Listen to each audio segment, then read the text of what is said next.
to level 4, the level of transformation. This is chakra 4. And this is at the level of the heart, the sacred heart of Jesus. Jesus, as Leopold Bloom says in Ulysses, with his heart on his sleeve. Anahata, and that means not hit. Ana is not, hata is hit.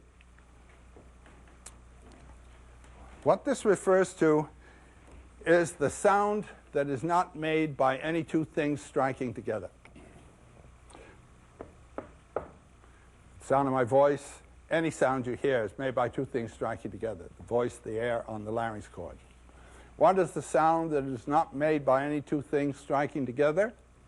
It is Om.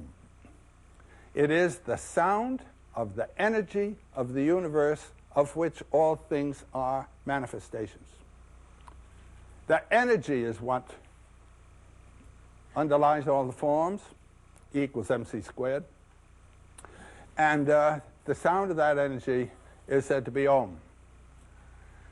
Now, Om can be written in Roman letters either as O-M or as A-U-M. O in Sanskrit is analyzed into A and U.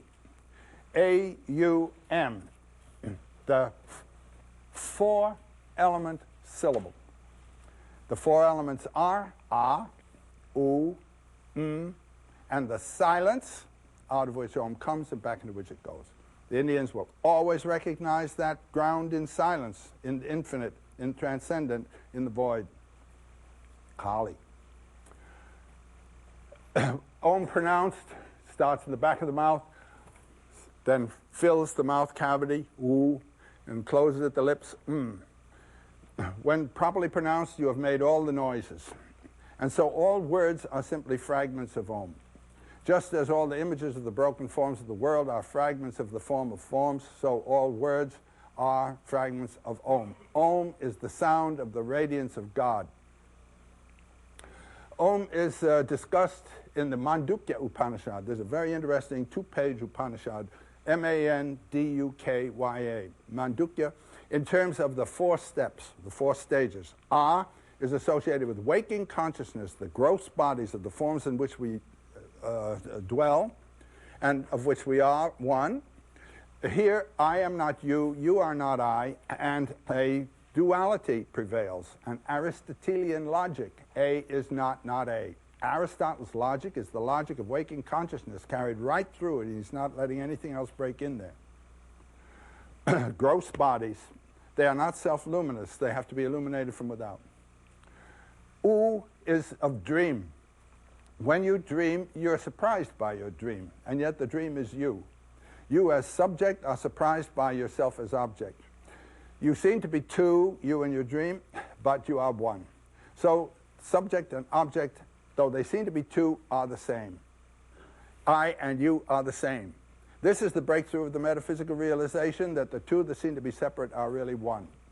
And this is the midway point to transcendence, to realizing relationship as identity. Also, the objects of dream are subtle objects, self-radiant, changing form rapidly. Dream, vision, God. The gods and heavens and hells are what might be called the cosmic aspect of dream.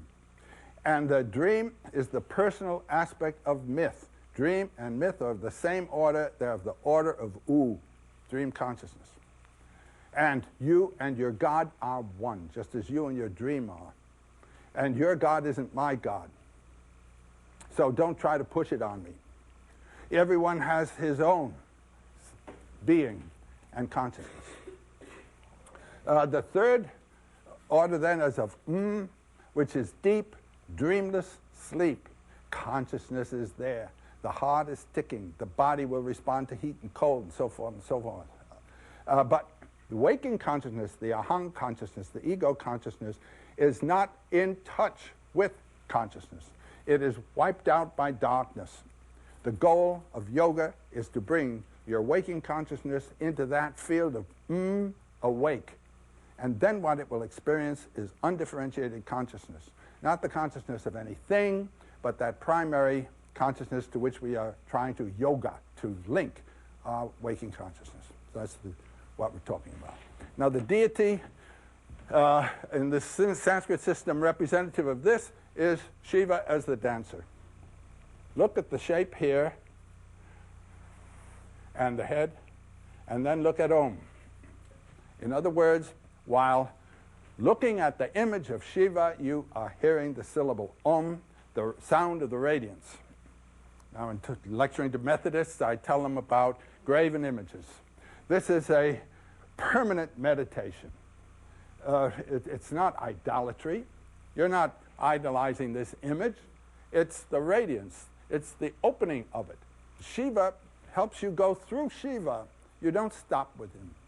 And this is the little dwarf forgetfulness on whom he is dancing, fascinated by the serpent of the world, ignorant of the fact of this weight on his back, just as we all are. Shiva's right there waiting for us to recognize him. This is the heart chakra. This is the chakra of this transformation. This little foyer here is the foyer of the wish-fulfilling tree. As the energies and as the illumination begins to approach this breakthrough, one has the feeling, all my wishes are about to be realized. And then they are indeed. Now the crucial thing here is the center. There again we have the yoni. Last time we saw it was on the, with the lingam within it was on chakra 1. This is the yoni of the virgin birth. This is the yoni of the birth of the spiritual as opposed to the merely physical life. A new trajectory of ideas that no animal can have. A notion of a spiritual life. And the first 3 chakras fall into a secondary position. People can go so far, as I said, if you're going up that Pingala line, as to reject the body altogether. It has fallen into a secondary place. The problem is through the body to come to this realization, so that it's in the body that the spiritual life is realized. The animal here is a gazelle, which is the vehicle of prana, the lord of the wind, the breath. This is the place where breath takes over and is in charge. Now the 2 triangles which form the 6-pointed star, the first represents aspiration. You have heard the syllable Om resounding through all things. You don't have to go anywhere. It's here. It's here. Om. That's the sense of the inward turn meditation. I've got it within me. The fire is here. It's there. But I don't have to go there to capture it. I am there in this, and so forth and so on. The ubiquity of the experience and of the sound of Om. And now you want to hear the sound direct, not simply through things, but directly. And that is the aspiration then of spiritual striving. And the lower triangle pointing down is inertia, the physical inertia. And so now we're going to have a system of symbols of trying to put down the inertia system, the cravings of the mere physical body, so that a spiritual realization and amplification can be realized and the energy carried on up. That's the center of transformation. The next, Vishuddha, the word means purgation.